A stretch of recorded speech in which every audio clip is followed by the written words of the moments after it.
Welcome to the Food Line Kitchen, and today we're doing things backwards. We're starting with dessert, even though I haven't had lunch. But who needs lunch when you've got a sweet treat like the one we're about to make? Chef Brian Adornetto is going to show us how to make some chocolate-covered pretzels. Is that right? We're going to make beer-infused chocolate truffles that are going to be crusted in nice. Ooh, that sounds incredible. Lots of crunch. Lots of crunch, sweetness, a little bit of, we've got the stout going on in there, so we're going to bring in some maltiness.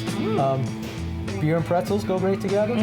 Chocolate and pretzels go great together, so why not, right? Okay, where do we start? All right, so we've got about a half a cup of cream here that we're going to pour into the pan.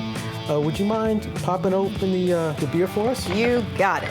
And we're going to need about a quarter cup of that you can just add right into this pan. Okay. And I'm also going to add a tablespoon of butter. Okay. We're just going to heat this up. We want to melt the butter and get it nice and warm. We don't want to, scald the cream or really boil it. As soon as we see a few bubbles, we're going to add it to our 10 ounces of bittersweet chocolate chips. And so nice that Food Lion had all these products readily available.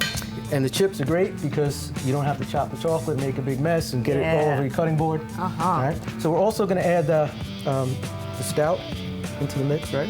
So as we're waiting for this to kind of melt and come up to a little bit of a simmer, we'll call it, would you mind mashing some pretzels for us? Okay. Okay. There you go. Oh, this is fun. Get out my aggressions from the day. How much mashing? Is that good or keep? That looks great.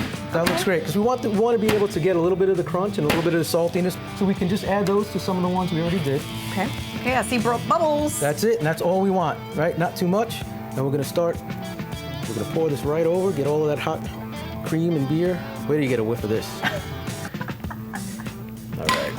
So I'm gonna give it a little bit of a shake here, just to bury all of the chips, and you can kind of see they're already getting soft. Already getting soft, so we're just about there. So let's start mixing them in. So like I said, you want to do it relatively gently, start working it in little by little, and then it'll go quicker. What we're looking for is just nice and smooth and shiny. Right? And once we have that, we are set. Wow, look how quickly that all came together. And that's the key, is once the cream is at the right temperature, and just let it sit for a few seconds to get that chocolate starting to melt and get it softening up a bit. It makes it really, really easy. And that's pretty much it. Okay. Just pour it into the glass container, or you could use... You can use any baking dish, really, as long as it's, you want it shallow but not too flat. Like a cookie sheet wouldn't be good. You'd want something a little bit higher, at least something an inch. with some size. Right. I want to make sure we get all of this good stuff. Of course, we're not going to waste any chocolate. No. No, I don't do that.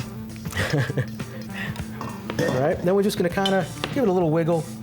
Right, let it kind of even out a little bit. And then if you wouldn't mind, popping this in the fridge. About 2.5 hours or so, back of the fridge, nice and cold. But since we don't have that kind of time, I did one ahead. So if you wouldn't mind pulling out the one we have set up. You got it. Awesome. Nice, look at there.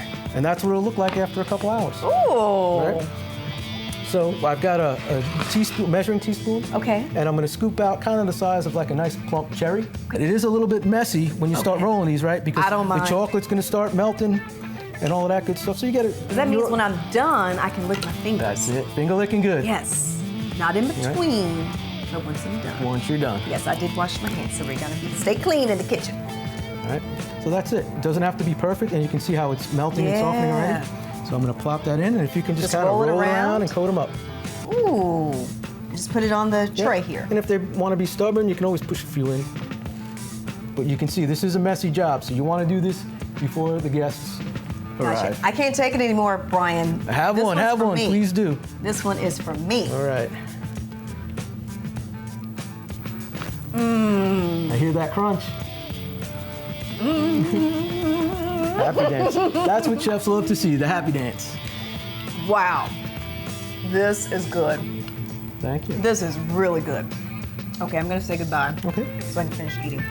Thank you very much. No problem. Thanks for having me. It's been a pleasure. You can make this dessert yourself. Just check out the website, mycarolinatoday.com, for the recipe.